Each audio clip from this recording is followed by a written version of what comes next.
하나님의 말씀 시편 71편 5절 말씀을 우리 똑같이 합독하시겠습니다. 주 여호와여, 주는 나의 소망이시오, 내가 어릴 때부터 신뢰하는 이시니라. 아멘. 오늘 하나님의 말씀 제목을 나의 소망 되신 주님, 나의 소망 되신 주님, 이런 제목으로 함께 은혜를 받겠습니다. 내 마음에 무엇을 품고 사느냐는 대단히 중요합니다. 잠언서 4장 23절에 모든 지킬 만한 것 중에 더욱 내 마음을 지키라. 생명이 근원이 이에서 남이니라.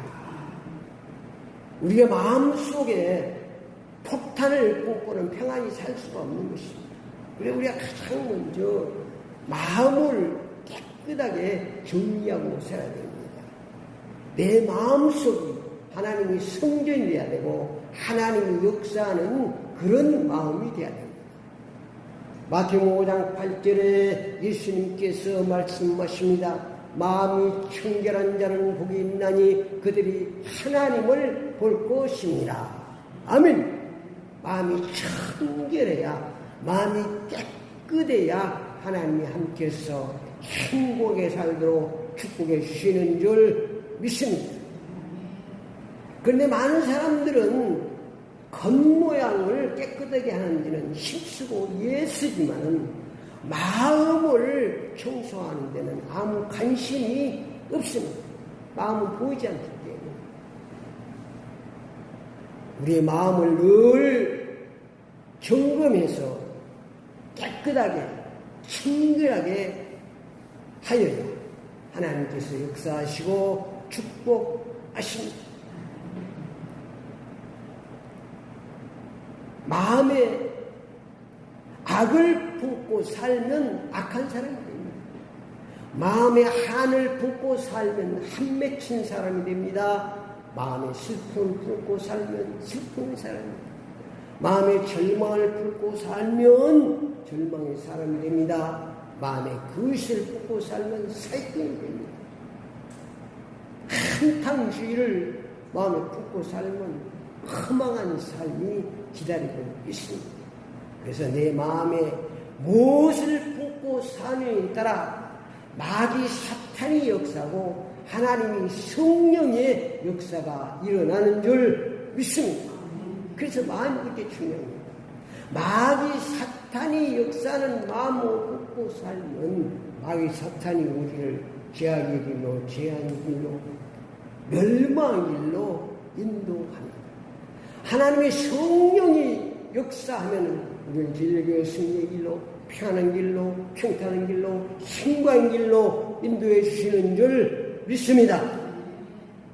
사무엘상 18장 7절에 11절에 보면 다윗이 골리앗을 물리치고 돌아올 때에 여인들이 소리치며 사울이 죽인 자는 천천히요 다윗이 죽인 자는 만만이라고 소리칠 때 사울이 이 말을 듣고 불쾌하여 악심을 품을 때 악령이 힘있게 들어가서 창을 들어서 다윗을 죽이려고 던졌습니다. 그러니까 악심을 품을 때 악령이 역사해서 이렇게 악한 사람이 되게 한다 그 말이에요. 우리 마음에 무엇을 품냐 중요합니다. 미움을 품다 이런 품으면 안 됩니다. 요한복음 13장 2절에 가룟 유다가 악한 생각을 품고 있을 때 마귀 사천이 가룟 유다의 생각에 예수를 팔려는 생각을 넣었더라. 그러니까 가룟 유다는 사실은요 12 제자 중에서 가장 똑똑한 사람입니다. 가장 많이 배운 사람입니다. 그래서 가룟 유다는 머리가 좋은 사람이에요. 그래서 가룟 유다가 예수님을 따라다니는 것은 예수님께서 왕이 되면 한 자리 해먹으려고 따라다니는데 열심히 따라다니는데 그런 기미가 보이지 않는 거예요. 내가 예루살렘에서 십자가에서 죽는다는 말만 자꾸 하는 거예요. 그러니까 자기 계획과 자기 생각과 다른 거예요. 그러니까 가룟 유다가 안 되겠다. 그래서 그런 악심을 품고 있으니까 예수를 팔는 생각을 집어넣어서 예수를 은 30에 팔아먹고 비참하게 자살해 죽은 줄 믿습니다. 우리 마음을 우리 마음대로 할 수가 없어요. 사탄이 붙잡아버리면 나도 악한 사람이 얼마든지 될 수가 있는 것입니다. 뭐 살인자들 보십시오. 아주 어리고 여린 마음을 가진 사람들이 오히려 살인자들이 많습니다. 살인의 연이 붙잡아버리면 그렇게 되는 것입니다. 그래서 에베소 4장 26, 27절에 본을 내어도 죄를 지지 말며 해가 지도록 불지 말고 마귀의 틈을 주지 말고. 이게 마귀의 틈이 있다는 거예요. 마귀는 우리를 절대로 공격할 수가 없습니다. 그런데 틈을 어둡게 만들 공격을 하는 거예요. 우리가 죄악을 품고 있으면 그게 마귀의 틈이 되는 것입니다. 우리가 미움을 품고 있으면 그게 틈이 되는 거예요. 그래서 절대로 우리의 마음을 늘 청소하고 회개하고 청결하면서 감사의 마음을, 청결한 마음, 하나님 역사하는 마음을 품고 살아야 하는 것입니다. 창세기 42장 9절 말씀에 보니까 요셉이 그들에게 대하여 꿈을 생각한지라. 이만 무슨 말씀이냐면 요셉이 총리가 되어서 있을 때 기근이 일어났습니다. 그래서 요셉의 형들이 식량을 구하라고 애굽에 갔는데 요셉이 가만히 있고 자기 형 10명이 무릎을 꿇고 있는 거예요. 그때 요셉이 하는 말, 요셉이 그들에게 대한 꿈을 생각. 요셉이 상기 3때는 꿈을 꾸었거든요. 내게 11단이 내게 절하고 해와 달도 내게 절하이다. 그래서 그 꿈 때문에 요셉의 형들이 요셉을 그렇게 이겼습니다. 그래서 그 요셉을 팔아버렸습니다. 노예로 죽이려고 했지만 죽이지 않고 노예로 파는 것입니다. 왜냐하면 그 꿈이 어떻게 되는가 보자고. 창세기 1장 19절 20절에 보면 요셉이 오는 것을 이제 꿈꾸는 자가 온다. 저 꿈이 어떻게 되는가 우리가 한번 보자. 저걸 죽이자. 그래서 노예로 팔게 되는 것입니다. 그러나 요셉은 그 하나님의 비전을 마음에 꽉 품고 살았습니다. 요셉이 똑똑해서 애굽 총리가 된 것이 아닙니다. 하나님의 비전을 품고 있으니까 하나님께서 애굽 총리로 세워준 줄 믿습니다. 내 마음속에 무엇을 품고 있느냐. 하나님이 축복할 수밖에 없는, 하나님이 역사할 수밖에 없는 그런 마음을 품고 살면 하나님 높여주시는 줄 믿습니다. 시편 71편 오늘 14절 말씀에 우리 합독하시겠습니다. 나는 항상 소망을 품고 주를 더 찬송하리라. 다윗의 고백입니다. 다윗은 항상 소망을 품고 살았습니다. 주를 소하며 찬양하며 살았다고 고백하고 있습니다. 성령의 역사 가운데 이 땅의 사람들 행복하게 살기를 원하십니다. 믿음, 소망, 사랑을 품고 주를 소망하고 사시기를 축원합니다. 그냥 이거 없어지는 믿음, 소망, 사랑을 품고 살아야 돼요.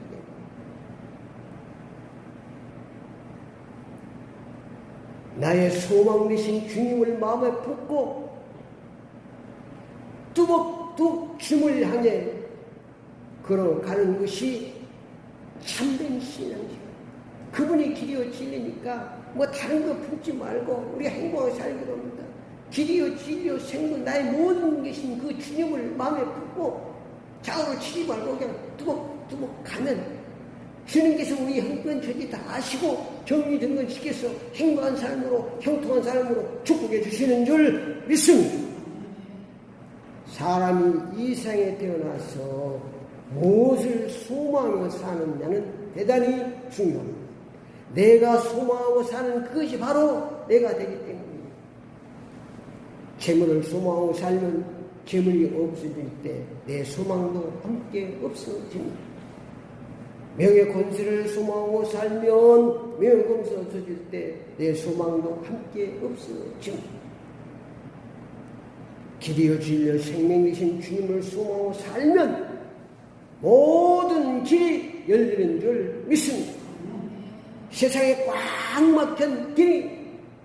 막혔던 길이 열립니다. 신의 길이 열립니다. 영생복락에 천국의 길이 활짝 열리는 줄 믿습니다. 왜냐하면 골로새 2장 3절에 보니까 그 안에는 지혜와 지식의 모든 보화가 감춰져 있느니라. 예수 안에 모든 지혜와 지식과 보화가 감춰져 있는 줄 믿습니다. 그래서 그 주님을 소망하고 살기를 우리 하나님 원하시고, 왜? 그 속에 모든 것이 다 감춰져 있기 때문에 그렇습니다. 시편 71편의 다윗은 5절 6절에 보니까 다윗은 모태에서부터 주를 의지하고 신뢰하고 살았다고 간주하고 있습니다. 시편 7편 5절 6절 주여 여호와여 주는 나의 소망이시오 내가 어릴 때부터 신뢰한 이시라 내가 모태에서부터 주를 의지하였으며 나의 어머니 배에서부터 주께서 나를 택하였사오니 나는 항상 주를 찬송하니. 모태에서부터 내가 예수 믿고 싶어서 믿는 것이 아닙니다. 하나님께서 모태에서 뱃속에서 택해 주셨다. 만세 전에 에베소서 1장에 보면 만세 전에 우리를 택해 주신 거예요. 그러니까 이미 우리는 예수 믿게 된 것은 이미 하나님 축복을 받은 줄 믿습니다. 우리는 하나님께 택안 받은 거예요. 아무나 예수 믿는 게 아니에요. 하나님께서 택해 주셔야 됩니다. 지금 내가 못해서부터 주를 의지했다고 했잖아요. 응? 자기가 잘나서 못해서부터 하나님께 택해 주셨다고 말합니다. 그러니까 감사한 거죠. 나의 모양 보고 나의 어떤 노력을 나의 헌신을 보고 택한 게 아니에요. 시편 14절에 다윗은 항상 주님을 소망하고 찬양하며 살았다고 말씀하고 있습니다. 나는 항상 소망을 품고 주를 더욱 더 찬송합니다. 내가 주님을 소망하고 사는 것, 그 자체가 축복인 줄 믿습니다. 시편 70의 15절에 다윗은 주의 구원을 종일 증거하며 살았다고 했어요. 주의 구원을 너무 감사해서 주의 구원을 너무 증거하고 살았다. 그게 바로 주님을 소망하고 사는 것이죠. 주님을 소망하고 살면 주를 통해서 기도하는 삶입니다. 감사하는 삶입니다. 성실하게 주님을 바라보면서 우리가 성실하게 선하게 사는 것도 바로 주님을 소망하고 살 때 우리는 선한 삶을 사는 것입니다. 악심을 품고 주님을 소망한다면 그런 말이 어불성설입니다. 주님을 소망하는 사람은 선합니다. 감사의 삶을 사는 것입니다. 믿음의 삶을 사는 것입니다. 사랑의 삶을 사는 것입니다. 그것이 바로 주님을 소망하는 삶입니다. 결론적으로 말씀드리면 시편 7편 2절 말씀해 보니까 다윗은 주님을 소망하고 살았더니 주의 의로 나를 건져주셨도다. 내가 주님을 소망하고 살면 나는 문제가 언제 일어날지 모르지만은 주의 의로 나를 건져주시는 줄 믿습니다. 오늘 앞에 한치 앞을 갈 수가 없습니다. 그러나 주를 소망하고 살면 주님이 전능하신 주님께서 다 건져주십니다. 시편 71절 3절 말씀해 보니까 주는 내가 항상 피하여 순바위가 되소서 주께서 나를 구원하라 명령하셨으니 이는 주께서 나의 반석이시오 나의 요새이십니다.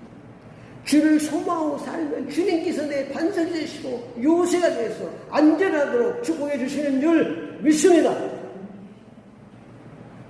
시편 71절 4절에 악인과 불의한 흉한 자 중에서 우리를 보호해 주십니다. 내 하나님이여 나를 악한 손 곧 불의한 자와 흉악한 자의 장중에 피하게 하소서. 피할 수 있도록 하나님께서 악한 자가 손들이 뭐도록 먼저 한 발 먼저 하나님이 붙들어 주시는 줄 믿습니다. 예수님도 항상 보면 마귀 사탄의 역사에 한 발 먼저 하나님이 역사하시는 것입니다. 그러니까 늘 내 속에 주님을 소망하고 살면 우리 한치 앞을 묻으면 전능하신 하나님이 우리를 한치 앞에서 구원해 주시고 축복해 주시는 줄 믿습니다. 7절 말씀입니다. 주는 나의 견고한 피난처가 되어 주십니다. 견고한 피난처가 뭐하고 사는 거예요? 주님을 소망하고 사는 것이 이런 축복이 뒤따르고 있다는 거예요. 그러니까 문제 때문에 흔들리지 말고 전능하신 모든 시과 보화, 길이요 진리요 모든 주권을 하나님께 다 예수님께서 주셨습니다. 그 주님을 소망하고 살고 그 전능하신 주님께서 내 길을 안전한 길로 형통한 길로 인도하시고 축복해 주시는 줄 믿습니다. 17편 21절에 나를 더 창대하도록 축복해 주신다고 말씀하고 있습니다. 창대하도록. 나를 더욱 창대하게 하시고 돌이키사 나를 도우소서. 나를 참되게 살도록 주님이 축복하시고 도와주시는 줄 믿습니다. 오늘 주님께서 나를 주님을 소망하고 살도록 모태에 입어서 택하시고 예정하시고 우리를 불러주신 줄 믿습니다. 우리는 이미 축복받은 사람입니다. 그러면 우리는 이 땅에 사는 동안 늘 길이요 진리요 생명 주님을 소망하고 살면 주님께 우리의 삶을 책임지고 형통한 길로 인도해 주실 줄 믿습니다.